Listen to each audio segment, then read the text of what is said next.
Good evening. I'm going to continue reading in Galatians chapter 3. We've been reading from this particular book and talking about the fact is just going in more detail about who the church is, who Israel is, and also concerning the Gentiles. There's three groups of people that are on the earth today, and you fall in one of those categories. Either you're part of the church, that you've been born again, you have the Spirit, or you are a Gentile, an unbeliever, and you're not born again. Or you could be a natural Jew and also not be born again, but be a natural descendant of Abraham.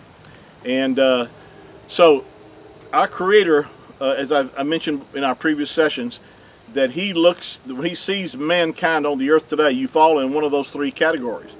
Now, the good news is that whether you are a Jew or Gentile, you can become part of the church.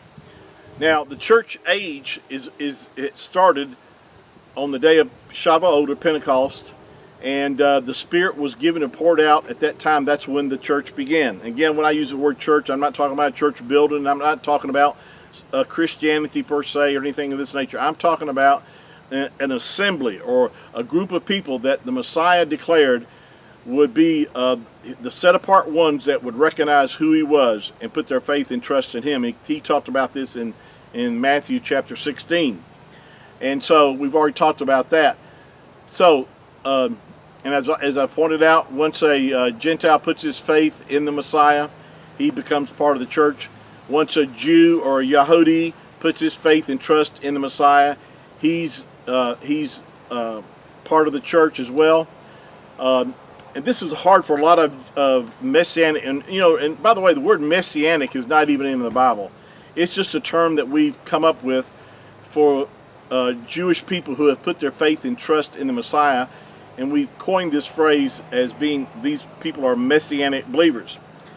Now, I don't say there's anything wrong with that, but I'm just saying that's not what the Scripture has to say, anything in regard to that. It just says that we're no longer Jew or Gentile. Once we put our faith and trust in the Messiah, we become one in Him. In fact, in Galatians chapter 3, this is stated in verse 28 of Galatians 3. Paul says, "There is neither Jew nor Greek or Gentile." That's really the better way of saying that. There's neither Jew nor Gentile. There's neither bond nor free. Neither is there male nor female. See, it doesn't matter if you're male or female, Jew or Gentile. You are all one in Yahushua HaMashiach. That's because the oneness that he's talking about here is the oneness of the Spirit and the oneness of the Ruach.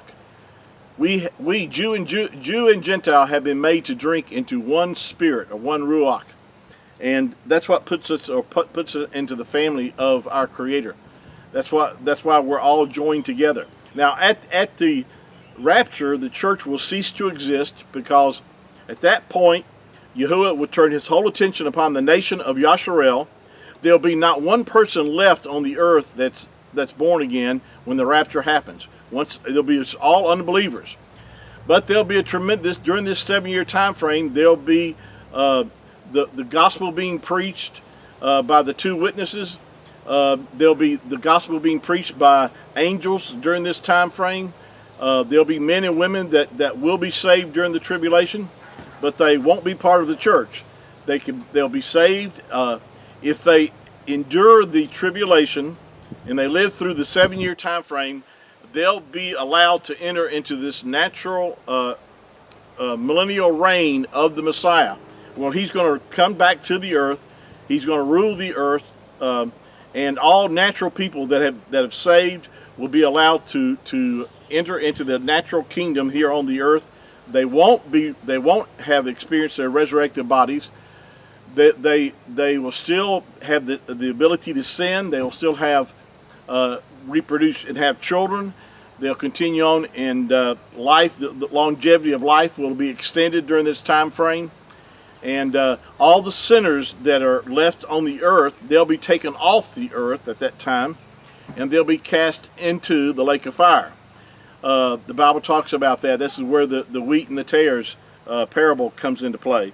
Also with the parable about the goat and the sheep. The sheep and the goats will be separated.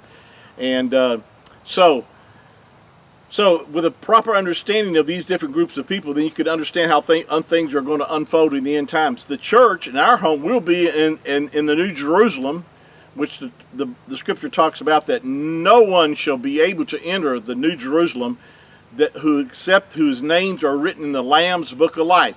And that's talking about the church, because at that point we will already be resurrected. We'll have resurrected bodies, which will be incapable of sin.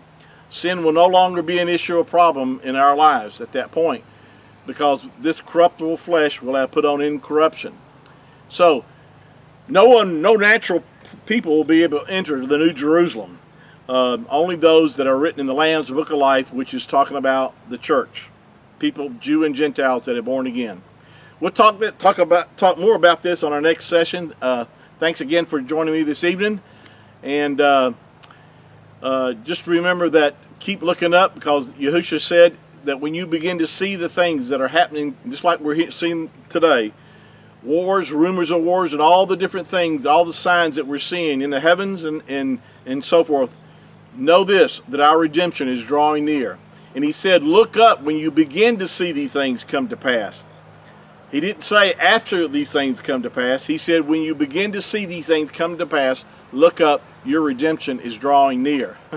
And that's what the rapture is all about. It's about our redemption. Shalom.